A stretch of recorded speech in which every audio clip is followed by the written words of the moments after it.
Leroy's our Community Relations Officer, so he has responsibilities for our Indigenous relations and also our broader community relations. I think I have a passion for wanting to see, Aboriginal people succeed and be successful. And too often we don't see a lot of people promoting that positiveness, or even for ourselves, providing positiveness to one another and praising up those that are achieving great things. And those great things, when you say the word great, doesn't necessarily have to be big things, but just when you know that people are progressing, or they want to progress, and they have a dream, or they want to do something and move forward, and they're following it. Like for me, when I even see that, that's still achievement in itself. In the case of Aboriginal people, I think it's about having a critical mass. So if we've got a workplace that is representative of the broader regional community, then there is a critical mass of Aboriginal people, so that when new employees come into our business, they're made comfortable, familiar, put at ease by the fact that they've got familiar faces and familiar people in the workplace. People see the change in certain individuals and their families and their lifestyles now that they've worked at the mines, and they have great things to show, I suppose, that they are working and doing well. A few young fellas have seen some other people coming back and they work on the mines and they've got great clothes and they're styling up with their deadly shoes or something, or a new car. By seeing that, they're seeing by being employed and having a job, or even working in the mining industry, is a way to go in order to have that kind of stuff if they wanted it. Well, having young people have a good experience working in the mining industry means that other people will learn what that experience is like.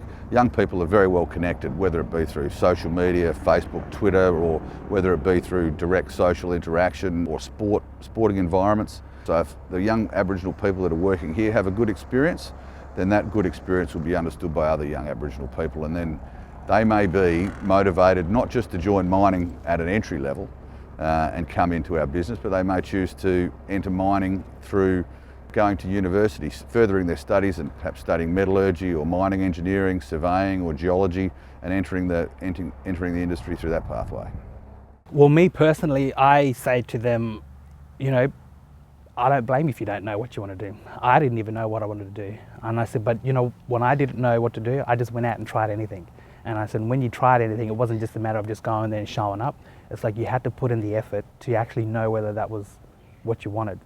And in the end, if it didn't work out, well, then it just wasn't meant to be. But I said, but if you don't give 100%, you still won't know whether that was something that you could have been good at, or that would have been the thing for you.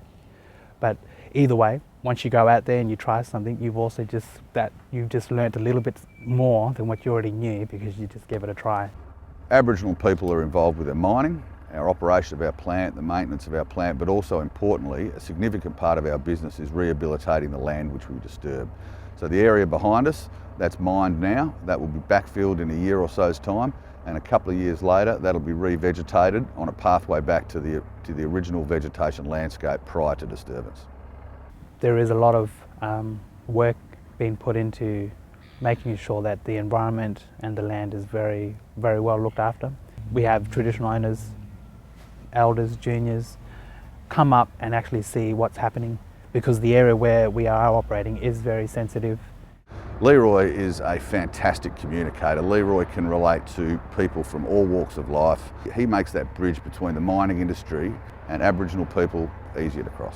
I just feel that I'm open either way and open to communication. I'm approachable, and I think all those things is what's allowed me to walk that fine line. It has to work both ways and in order for it to be successful, and that's the only way I think this is all work together, is when those two can understand how one another work and then come together and discuss that.